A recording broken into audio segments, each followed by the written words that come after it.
Yes, hello, that's right. It's Joe here for Joyrider TV, back with some more Q&A where I'm going to be answering your catamaran sailing questions. Um, yes, exactly. This is being recorded live. Every week we have these Q&A sessions on Joyrider TV.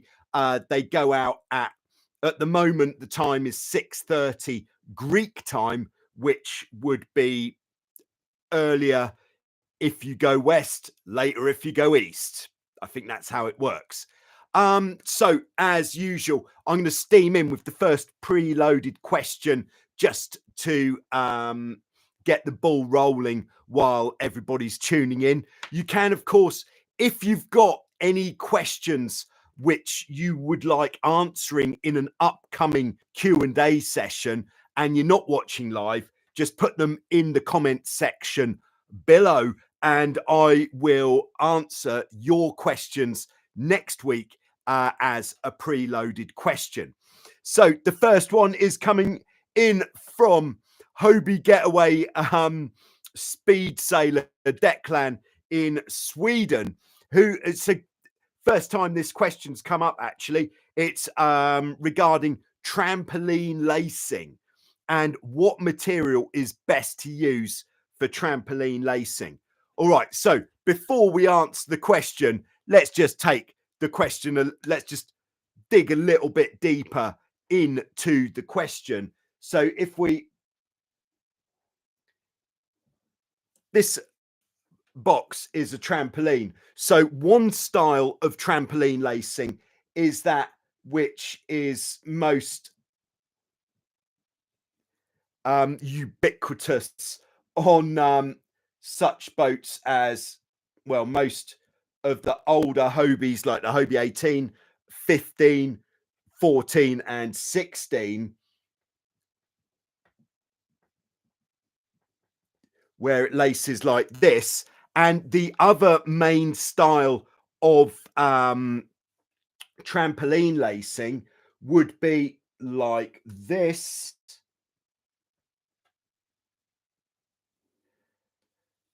where we have a trampoline with curved sides. And then if this is the back beam, there's the front beam there. We've got lacing that goes down the sides. Perhaps I should have done the lacing in a different color, but never mind. I think we all know where we are. And then the lacing actually comes up the back like this.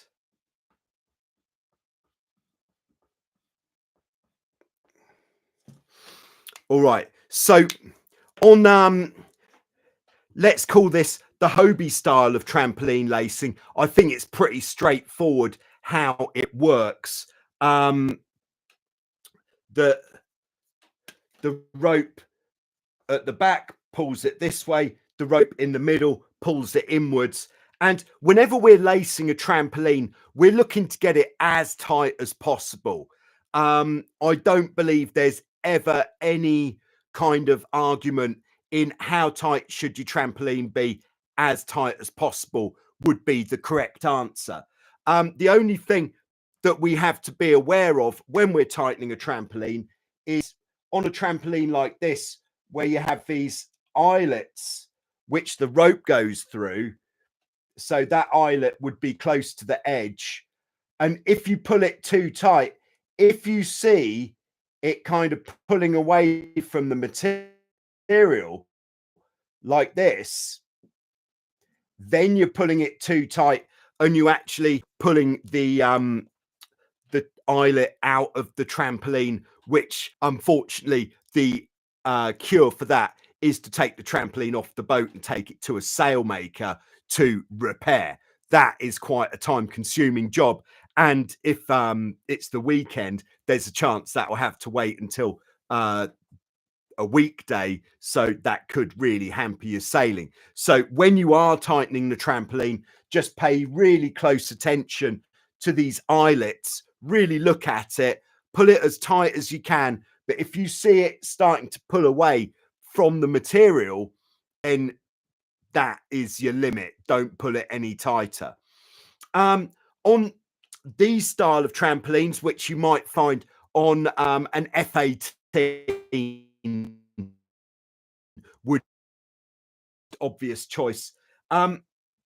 So the reason that the sides are curved like this is because the sides don't actually feed into a track or anything. And by having curved sides, it means when we pull this rope really tight, so this rope would be tied off at the front. And then what I like to do is put so if we go for a close up here, so if this is the back corner of the trampoline here, the rope would come out here, a loop in the rope just where it comes out, and then take the line to the eyelet on the back beam, back to the loop, back to the eyelet, so you get a purchase so you can actually pull it tighter. Because on this style of trampoline, getting these sides absolutely rigid is essential. It's essential. So we get that loop in as close to the where the rope comes out of the trampoline as possible. Now, the reason that they're curved is because if they were straight, it wouldn't. If you kind of imagine that is pulling, and pulling like that is going to pull that way, and then of course this side is going to pull in the opposite direction, which is going to help to stretch it outwards. Whereas if they were straight, we wouldn't get that outward stretching, so we wouldn't achieve a tight trampoline. There we go. And then the lacing at the back is what is going to be pulling it this way, getting it really tight. There we go. So in answer to Declan's question, what rope should we be using? Now, I have seen which, or let's back pedal one before we answer the question. One more back pedal is, why does the trampoline need to be tight? It's because the tight trampoline is an integral part of the stability, the stiffness of the platform of the catamaran. By the way, what we're calling the platform is the hulls and the beams and the trampoline, which is essentially the platform which the sailors and the rig sits on. So that is what we're calling the platform. It needs to be as tight as possible for two reasons. One is it adds stiffness to the platform. And the second one is, if your trampoline is all flappy, then when we're going along, especially when we're going more quickly, let's just draw another bit of a picture here. That's a hull, that's the beam, that's the other hull, like that. So we're looking kind of straight on like that. The wind, as we're going along, we got kind of like a tunnel of wind going under the boat. And if our trampoline is flappy, that is going to cause us drag in that tunnel of wind. This is actually the reason why a lot of like the more performance catamarans, like A-class catamarans, actually have a second trampoline that goes underneath, just to make it as smooth as possible, to stop any drag in, let's call that bit the tunnel. So there we go. So back to which ropes are we using? On the 16 style trampoline, what I would use is basically something that is really comfortable for your hands for when you're pulling it tight. So I would use a 5 millimeter, which 5 millimeters, which is 0.2 of an inch. What's that? Yeah. What would that be, like quarter of an inch? Something like quarter of an inch rope, 5 mil. And it doesn't need to have a Dyneema core, because if it's 5 mil, that's quite a thick rope for the purpose, and it's not going to stretch so much because where we're turning the corners with the rope here, it's kind of like locking it. So the actual distance that the rope is going is just from here to here. And then that corner that the rope's turning is going to lock it. So then the next bit is going to be there. So it's not like the rope is going to stretch down the whole length. It's going to stretch down these lengths, which are really short, which means that the amount of stretch it's going to have in that distance is very small. So if we think about rope and stretch against length, it's kind of like the longer the kind of run of rope is, the more we need to have a high quality rope which doesn't stretch. A prime example of this is the jib halyard on a Hobie 16. That absolutely needs to be a very low stretch rope because it's going, I don't know, what would it be, 5.5 meters up the mast. So that's a long distance. And if it stretches, it's going to feel like your mast's being held up by a bit of elastic. So I would say 5 millimeters of, you know, a high quality rope with a polyester core with a, what do they call it? Braided, which means it's got smooth outside, because that smooth outside is going to be easier to tighten rather than a multi-strand outer, which is going to be more difficult to pull through. Hope that's all right. Yeah, so, and that would be the same for the middle and the back. For extra points, I think it looks nice on a 16 to have just solid coloured trampoline lacing, not a rope which is many different colours, but that's just me. Now, what I have seen quite a lot, especially in Germany, for some reason, is trampolines being laced up with like a quite a thick elastic.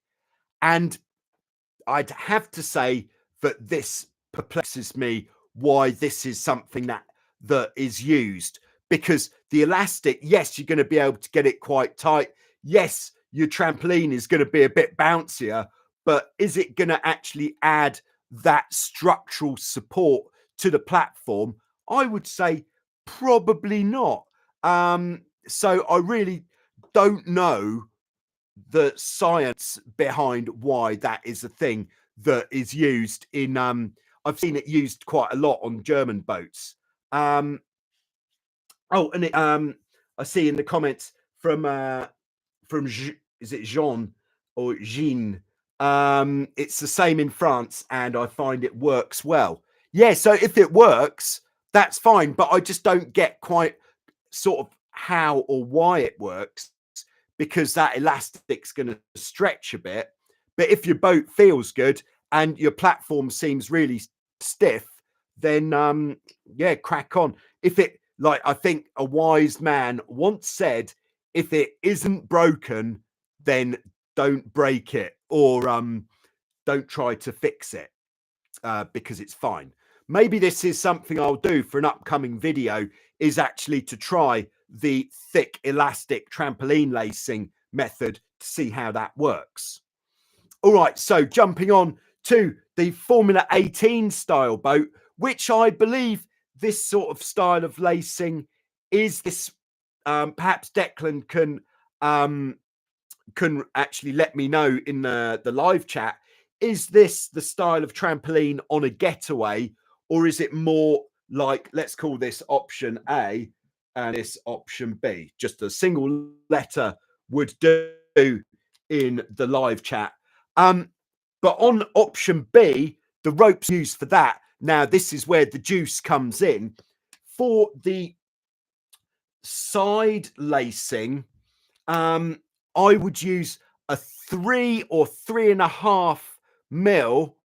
Sorry, I don't know what that is in imperial numbers, but so that would be a 3 mil, sort of like SK 78 Dyneema. And that SK7 Dyneema, which to looks like it hasn't got any sort of protective coating on it, because it hasn't.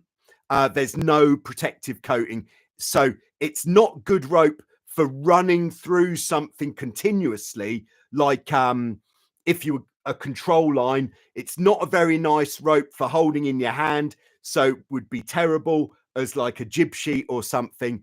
But for a rope which doesn't move, like trampoline lacing or rigging, for example, which you don't have to move in and out, once it's done, it's done. It is very good because it absolutely doesn't stretch. And then for the back trampoline lacing, I would go for pretty much the same. You could go a bit thinner, like 2.5 millimeter rope on the back, but that just makes it a bit more uncomfortable on the hands. You don't need it for the stretch. It doesn't need to be 3 or 3.5 mil, but for the actual process of tightening it, it helps. Right, I'm just going to jump ahead in the live chat to Declan's responses. So he says on the getaway, it's option A, but with no aft skirt, it goes to a fiberglass rod in the back beam. All right, so on the getaway, it's a combination of this lacing at the back, because this lacing often goes round a fiberglass rod that goes into a sleeve at the back of the trampoline. So this at the back and this in the middle on the getaway. So a kind of mix. But there's nothing to say you couldn't use like a 3 mil Dyneema rope for the central trampoline lacing on this style of trampoline, but it's just going to be really uncomfortable to tighten, and it's going to be more expensive than it needs to be. But if you've got a spare 7 meters or something of 3 mil or 3.5 mil Dyneema, then that's as good a place to put it on your boat as any. So there we go. All right, so that is what I think on the topic of trampoline lacing. Of course, if you sail a Tornado, which has the Tornado, a lot of the boats, some have these loose sides like this, but some have, if this is the hull, have some sort of lacing posts on the hull, and then you have a rope that, what would that do? That would go up like that, then across. So it would lace like that. So if that is the case, then the same rope that you're using at the back will put it there. There we go. Thanks very much. Thanks for the question, Declan. I think that was a good one to start with. We haven't talked about rope enough on Joyrider TV. All right, so into the live chat. I'm going to check in with everybody who's checking in. So we've got Cucks Ollie on board, who's wishing everybody a nice day and a nice weekend. Lee is with us. I'm trying to remember where Lee is. Can't remember where Lee is, but hello, Lee. We've got, is it Kees or I'm thinking it's Kees, that it's from Holland, I would guess, who says, have a great weekend. We've got Scott dropping it in the slot. Florida. Jill is with us in Tampa, Florida. And then we've got Piotr in Poland, the NACRA F18 team. Great to have you with us, Piotr, and hope it's looking good for the weekend for a bit of F18 sailing up in Poland. I think the weather in Greece hopefully is on the mend. It's been a little bit iffy this last couple of days, but hopefully it will be improving over the weekend. Okay, we've got Christian tuning in, either in somewhere in the northwest of the USA. Good morning. Armored Lion is with us from New Jersey. Hello. David is with us, who I believe would be in Holland. Nice to have you with us, David. We've got Benny in Sweden. Nick F is with us. Nick says, my parents just bought a 1980 Pearson 323. My only sailing is on a Hobie 18. Any tips from 18-foot cat to a 32? I only have one tip. I don't know exactly what a Pearson 323 is, but whatever it is, the principles are all the same.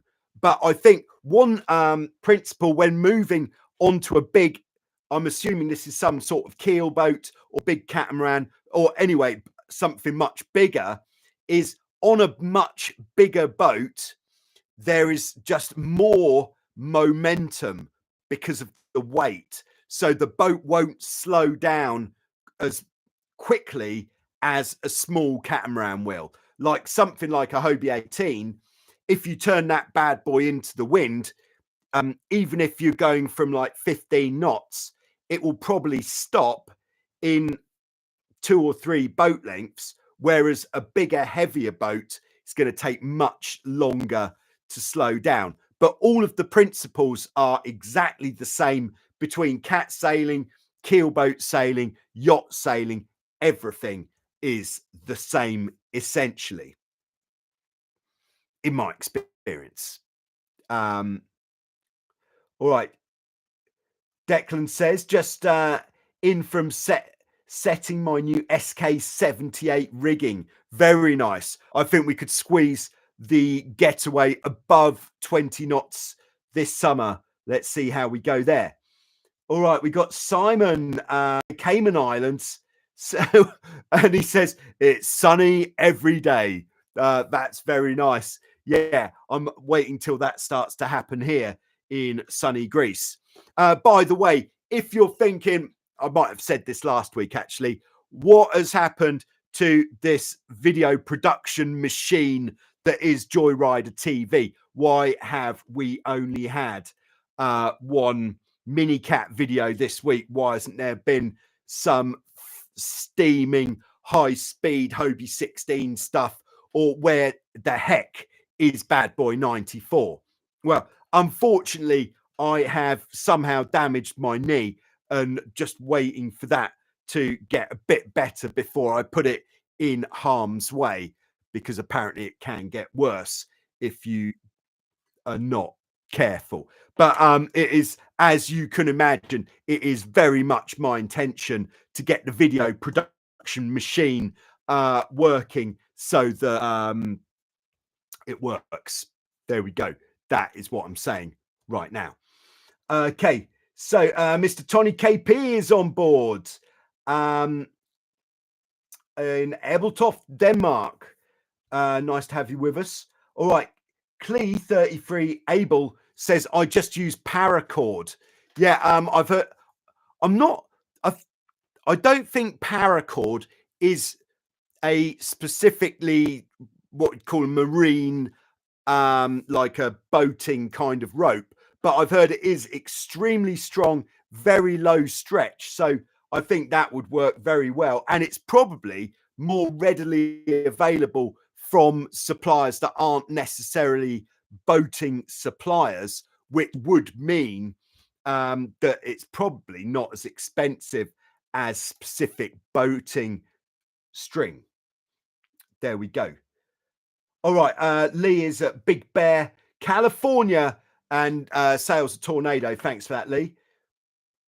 All right. Nick says, yes, the 323 is a large keelboat. Well, large to us, I can imagine, after the Hobie 18.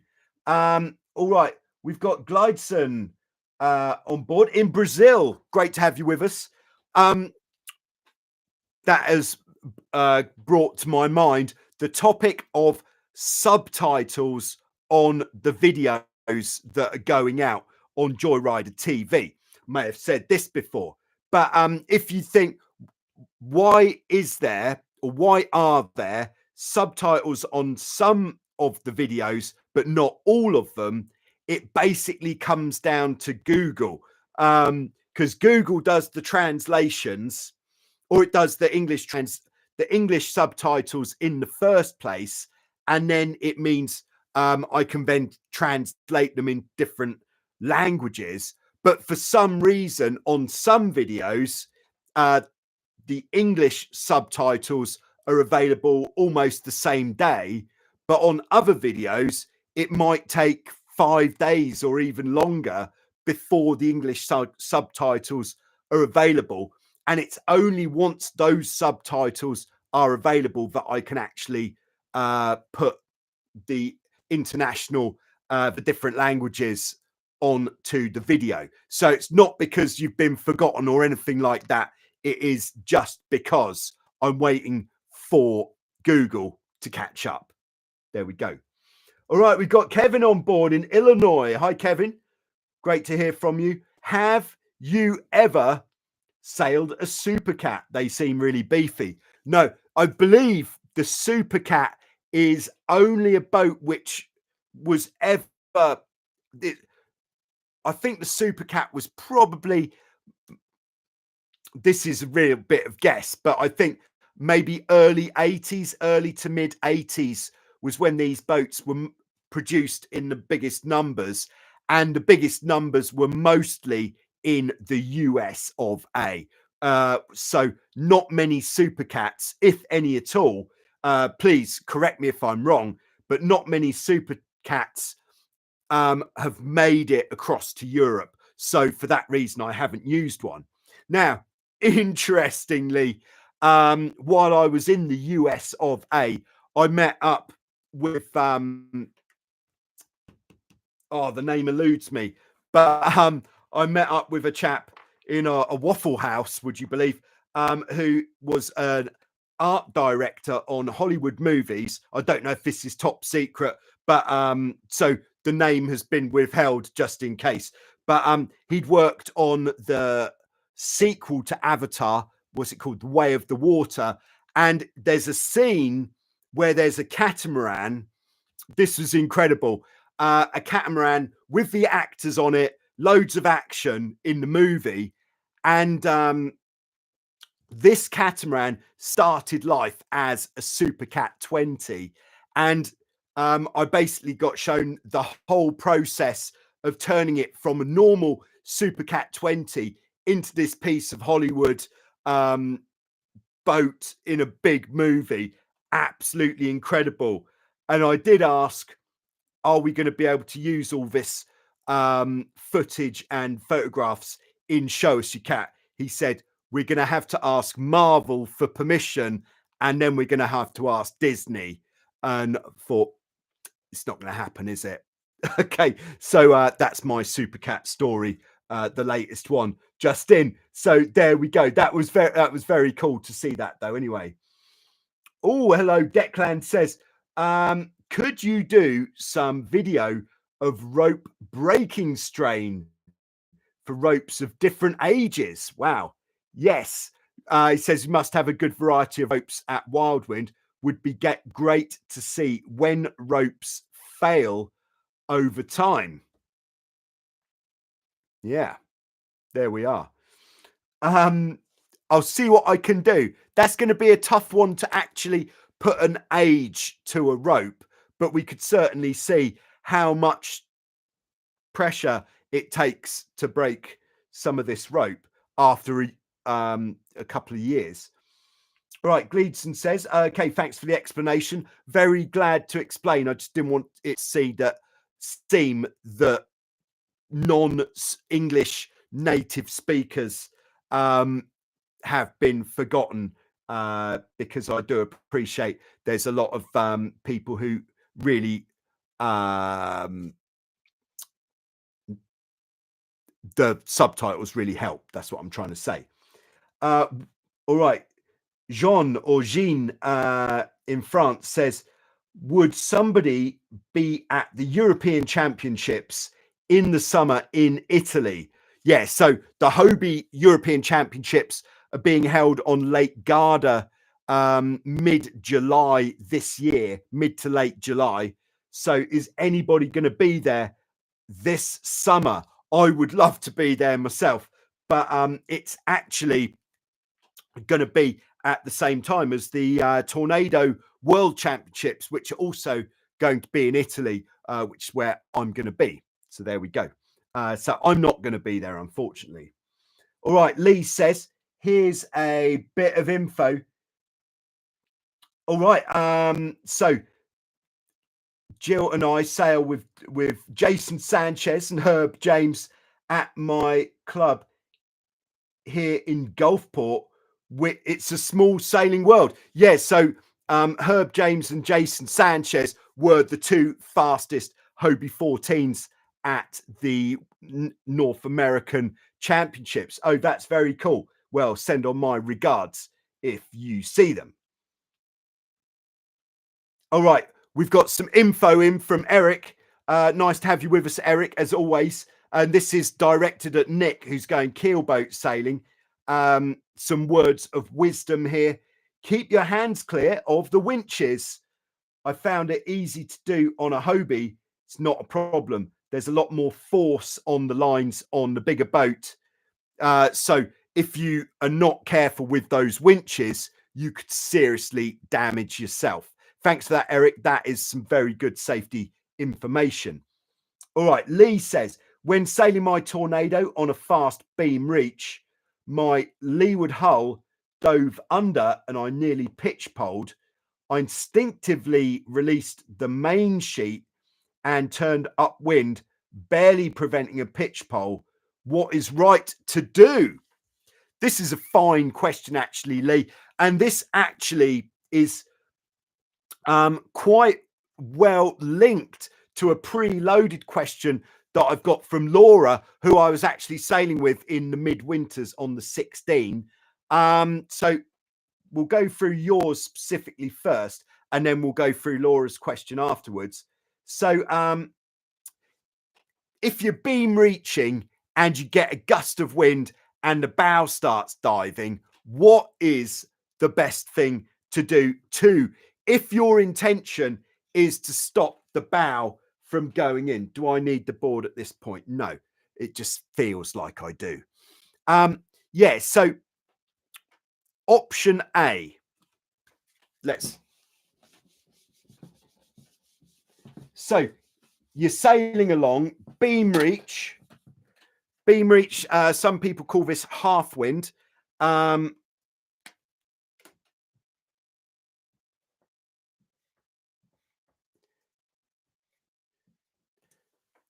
So what are the main causes of the bow digging in? One cause could be that you're not far enough to the back. So this is the most obvious thing, which you've probably already thought of, is get as far to the back as possible. If you're already as far back as possible on the boat, the next thing you could do is, and probably the most efficient thing to do, would be to ease the sails. If you can ease the mainsail and the jib, that is really going to help. But easing the mainsail is going to take a lot of the pressure off that bow, and everything should be fine. If you're finding to stop the bow from digging in, ease loads of main sheet and then pull loads of main sheet back in afterwards to keep the power consistent, then that is when you really want to have the traveller a bit further out. So this is the golden rule of the traveller for power, is if you feel like you're having to work the main sheet too hard to keep the power in the sweet spot, let the traveller out a bit more, and then you won't have to use as much main sheet to keep the power in that sweet spot. Yeah, so that is number 2. But then number 3 is if you're not really worried about the kind of finesse and you just really want to save it from sticking the nose in, then turning the boat into the wind, because I think we might have just touched on this last week, but when the wind is hitting the boat side on, there's a lot of pressure on the whole hull. So that's loads of pressure kind of driving this way, or because we're going forwards this way, which is going to try to drive that bow in, especially if the top of the sail is pushing that way as well. So that's pushing that way. Loads of arrows on the board there. And by turning up towards the wind, oh, let's get him. By turning up towards the wind is now blowing the rig backwards like this, which if we think about what is that doing to that bow, it's actually taking the pressure off there. So yeah, turning up into the wind is always going to take pressure off the bows. But if you're trying to either get to a point like here, if we're trying to get to that point, or if you're trying to sail really nicely and get kind of more speed out of your boat, then working the sails is always going to be the most efficient thing to do. One other thing you can do, which does make a big difference if you hadn't done it already, is once in this strong wind, which is crank the down and the sail and make the sail less full, prone to digging the nose in. Hope that helps there, Lee. So if we just go on to Laura's preloaded question, Laura says, on the subject of bearing off to get more speed, avoiding a pitch pole, you mentioned sheeting out, bearing off, and then sheeting back in. But do you ultimately stay at that lower angle to get the most speed as you ride out the gust, or immediately steer back up onto a beam reach after you've done this maneuver? That's a very good question. So this is the other option. So option A is just we're trying not to stick the bows in, and perhaps we're not going for ultimate speed, or perhaps, all right, so Laura's question is going for, let's call it ultimate speed. So if we just do the course, we start off on a beam reach, and then the procedure for ultimate speed is when the hull lifts. We can't do hull lifting, I'm afraid. When the hull lifts, we want to transfer that energy that is being used for the hull to lift into more speed. So to do that, we're going to turn more downwind, because by turning more downwind, we're transferring that energy from hull lifting to speed. So yes, we always need to ease the main sheet if we're ever turning away from the wind when it's windy, because if we don't ease the main sheet when we turn away from the wind, then yes, we're going to overload that leeward bow and we are going to flip the boat over. So always ease the main sheet when you turn away from the wind. But then once you're on your new course, you put the main sheet back in, of course, keeping an eye on that bow. So you really are, when you're sailing, ride height of the bow. So as you sheet in, if it looks like the bow's going down, stop sheeting in, maybe even sheet out a little bit. So really work the main sheet against the bow. If the bow is riding really high, it means, yes, you can sheet in more. There we go. So that is what we're doing. And then Laura says, do we then steer back up onto the beam reach? We only steer back up onto the beam reach if there's not enough wind in the gust to keep that lifted. So the intention here, wonder if we can do this. No. All right, fail. The the intention here is to keep the hull lifted as we sail further downwind. So to get the ultimate speed, we're really trying to get as deep as possible. Here's the wind direction with the hull in the air, double trapezing, or with the sails cranked in tight. So yes, we'd steer back towards the wind, but if we're doing a speed run, we'd steer back towards the wind because it's gone a bit too light, not for any other reason, or if there was an obstruction or something like that. So there you go. So we're just turning downwind and we're going to hold it there for as long as we can for the amount of wind. A good reference for this would be when I was out with the 16 last year. It would have been around mid-July if you find the video that says new speed record at the top. And I think it's about 10 minutes into the video, we really hit some big speed. And that is exactly what we're doing at that time. So thanks very much, Lee and Laura, for your questions there. I do like sailing fast, even though you may think otherwise. Thank you.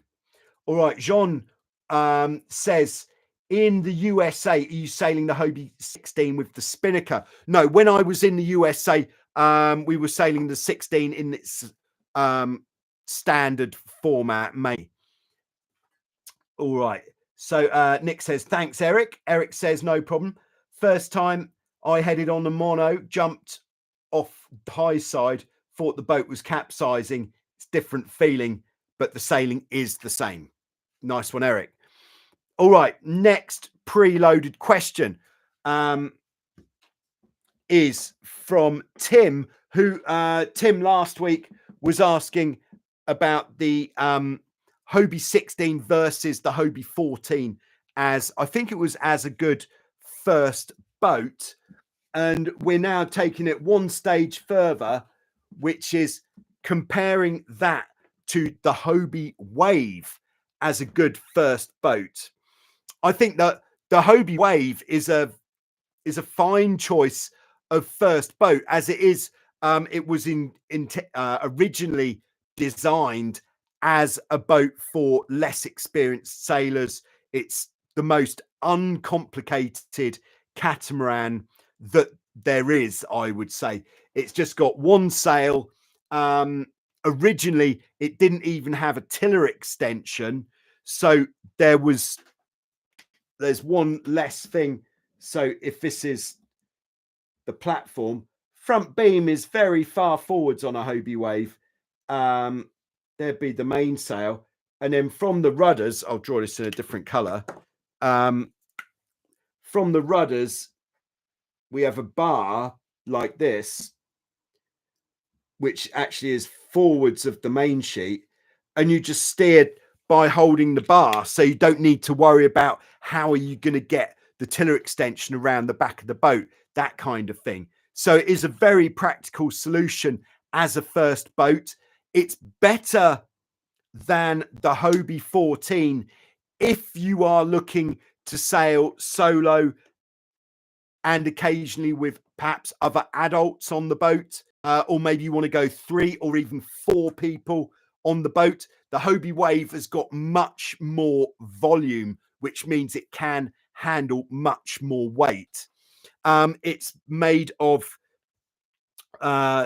what they call it, injection molded plastic, which means the boat is pretty much indestructible.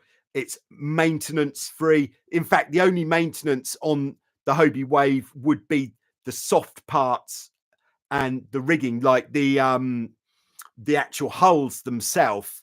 If you hit something with the hulls, it's whatever you hit which is going to be damaged, and not the Hobie Wave. So it is a very practical choice. But what are the downsides of the Hobie Wave? Well, I would say it is not going to give you the same feeling and performance as the much lighter fiberglass boats like the Hobie 14 or 16, which kind of, by comparison, you'd say they skip along gaily across the water, whereas the Hobie Wave really digs in, and it takes more wind for that bad boy to really get going. But it is a good option. There are a lot of Hobie Waves in the USA. It's a very popular class for racing as well in the USA. So there we go. That is what I would say about the Hobie Wave. But yeah, there we are. So we've got Ryan on board in Maui, where it is the crack of morning. Morning, Ryan. He says, rare thunderstorms over here for the weekend. Going to work on the Hobie 14 rudders. Chase those bees. It's been missing out on some honeycat action on the NACRA 500. Yeah, it's a shame when the weather scuppers your plans of getting some good sailing in at the weekend.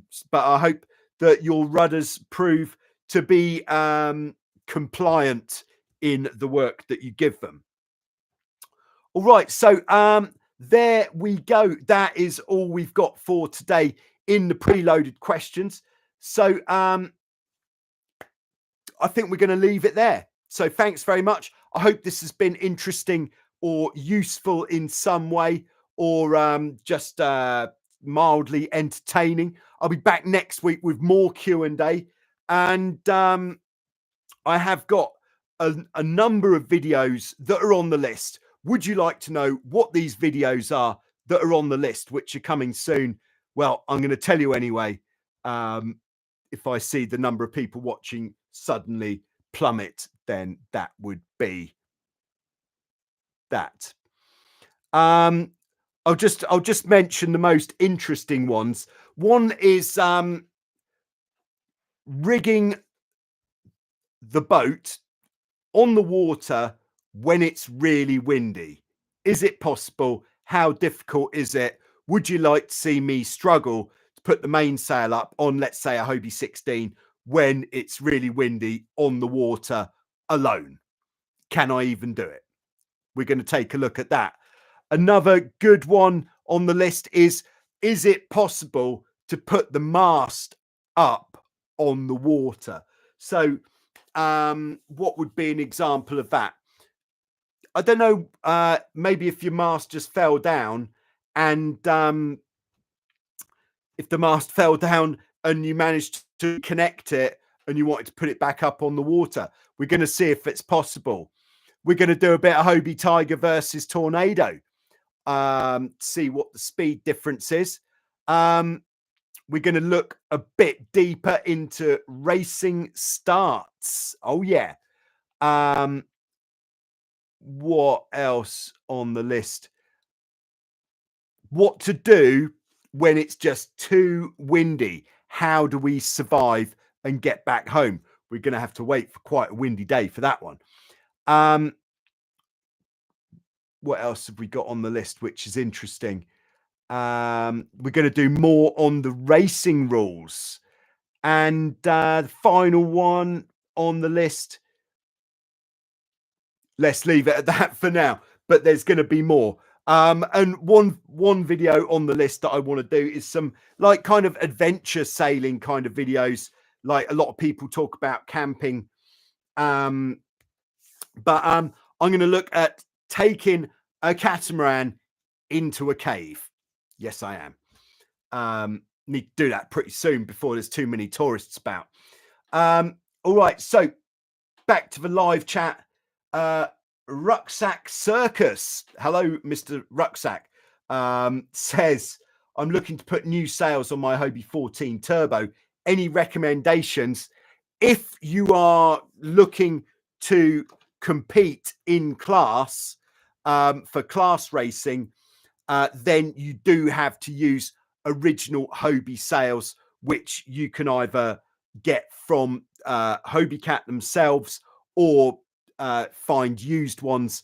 Facebook Marketplace is good. All of the Hobie groups on Facebook are very good if you're looking for sales. But But if you want new sales, and the buying them directly from Hobie Cat is expensive. So if you want new sales at a good price, I would say if you are in the USA, then Whirlwind sales, which Declan agrees, are very good. Yeah, I've just got a new set of Hobie 16 sales from Whirlwind. They are, if you want to have sales which are really accurate to the originals, then I think Whirlwind are going to be some of the best that you can get.